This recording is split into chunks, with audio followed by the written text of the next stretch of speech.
Welcome to the introduction of circuits. In today's video, we're going to be looking at how circuits work. We're going to be looking at series versus parallel circuits and then Ohm's law and how we can use it to calculate certain things, right? So first of all, how does a circuit work? Well, like a car that needs an engine so that it can move forward or backwards, a circuit needs something to power it, and that's known as a cell. And when we have multiple or more than one cell, that's known as a battery. Okay, so in this picture we have this little cell that's represented by the long line and the shorter line, and the positive side is the longer line and the shorter line is the negative side. And the way it works is that this thing called conventional current flows through it from the positive end towards the negative end, and I'll link a video in the description that can explain it much better than I ever could, about how that even happens, okay? But here we have a series circuit, right? So this conventional current is flowing, and just for general knowledge, the electrons flow from the negative side to the positive side, right? And the reason we need these circuits is because this current is then converted into energy. You see the squiggly line that I've drawn here, right? Amazing, right? That there is known as a resistor. Okay, and it could be a light bulb, it could be a fan, and it converts this energy into light. All right, it's the same thing that charges your phone, right? That's just the way it works. It's super cool. So now you know how your phone works. It's amazing. So let's look at a series circuit and how we can find the voltage of maybe the battery or the cell, and also how we could find the current in the circuit. And then we'll look at an example of a parallel circuit, and find that sort of the current going through it, and using Kirchhoff's law and all these different cool things that we're about to learn. So as we said, the positive and the negative end, the long line being the positive. Okay, perfect. So here we have this resistor, and this resistor, I'm going to say, has a resistance of 50 ohms, okay? And the EMF, now EMF is the voltage of the battery or the cell, the thing that's powering the circuit, and in this case, I'm going to say it's about 25 volts. So then we can use Ohm's law, okay? And Ohm's law states that voltage is equal to the current times by or multiplied by the resistance of the circuit. So in this case, we know what voltage is. It's 25, okay? And current is what we don't know, because we could put a little ammeter here, and an ammeter is what measures current. You can even buy them in the stores and whatnot. And let's just say it's not working today, but we have this little ammeter, and I want to find the current of the circuit at that point. Well, let's find it out, right?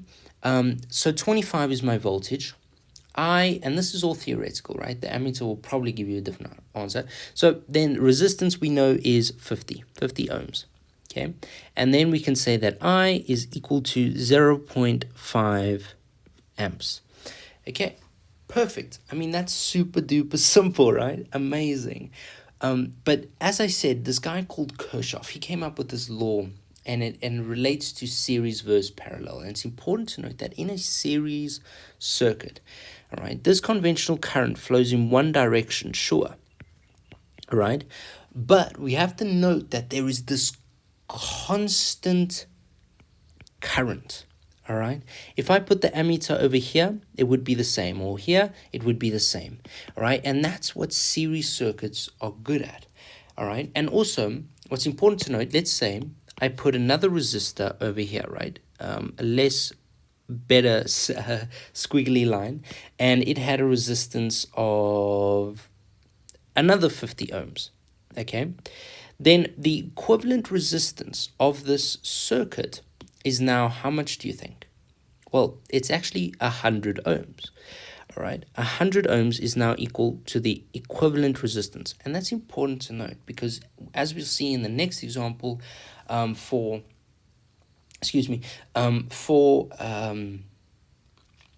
for your or parallel series circuit, we'll see that equivalent resistance is not just the sum of all the resistors. Okay. Now, Kirchhoff said that in a circuit, the current stays constant. But now our current is going to change because we added another resistance. So let's work out the current, right? So current is equal to V over R, and we know it's 25 over 100. Okay, so therefore, what is it? It's 0.25 amps. All right, perfect. Cool. Okay, because we said the equivalent resistance was that. But now I want to know how much the voltage is of this point here. All right, and then we're going to use a voltmeter. Now, a voltmeter is always connected in parallel. So now you can see the difference between your ammeter and your voltmeter. Now, voltage at that point, how do you think we'll work it out? Well, we use Ohm's law, and that's completely correct. So we use Ohm's law. We say it's current multiplied by our resistance, but current we know is 0.25. What is our resistance? It's 50. So 0.25 times by 50 equals to 12.5 volts. So that voltmeter over there is 12.5 volts. And if we put another voltmeter over this 50 ohm resistance, we would still get 12.5 volts. And in a series circuit, the EMF, all right, is equal to the sum of the voltage of these resistors, all right? So we would say it would be 12.5 plus 12.5. And so if we didn't know what this EMF was, but we knew the voltage of this resistor and then also this resistor here, and we said it was 12.5, oh, that one's also 12.5. And then we could say, okay, but I know that because of Kirchhoff's law, we know that the EMF is equal to the sum of those. And the current throughout the circuit is the same.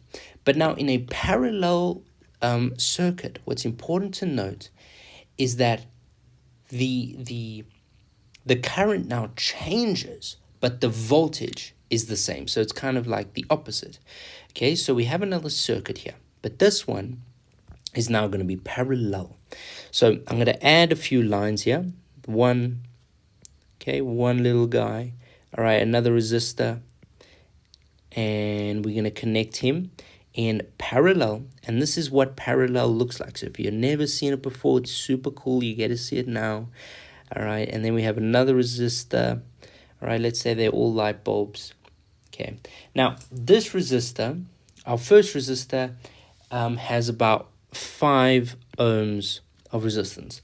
The second resistor has 10 ohms of resistance, and the third resistor has 15 ohms of resistance. And this here has an EMF of 60 volts. Okay, again, positive, negative. So it still flows the same way with the conventional current. Right, so what did I say about parallel circuits?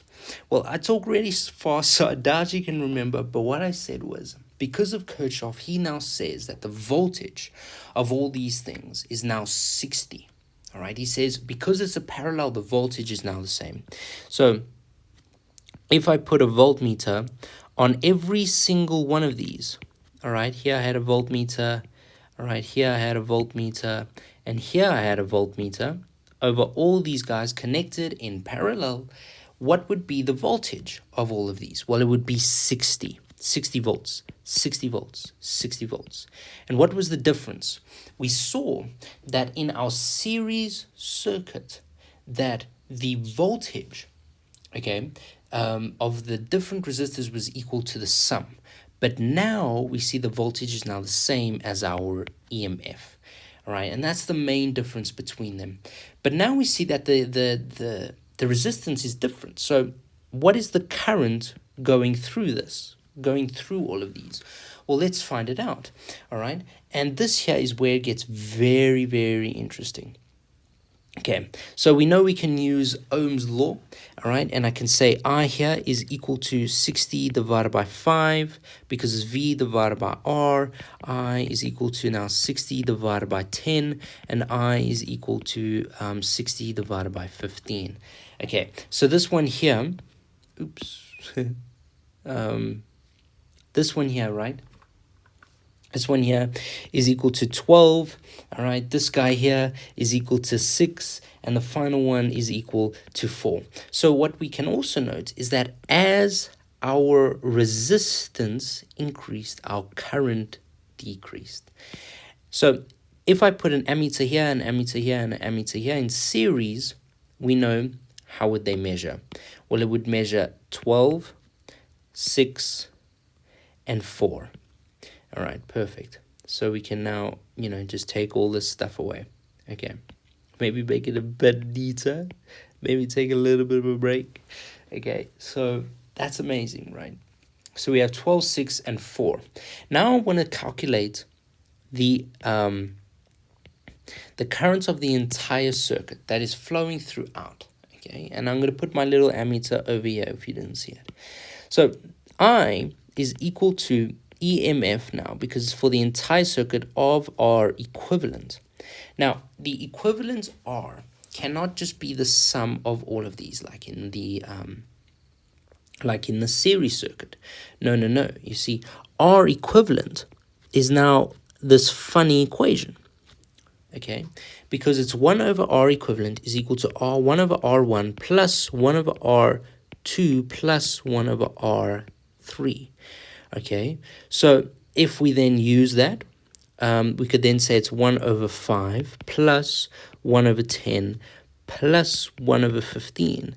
Okay, so what would that equal? 1 over 5 plus 1 over 10 plus 1 over 15 gives me 0 point, okay, but then you have to inverse it, okay, and by inversing it we see that the total resistance is equal to the total equivalent resistance once we've done it and once we've inversed it is equal to R equivalent is equal to 2.7272, and this here would be ohms.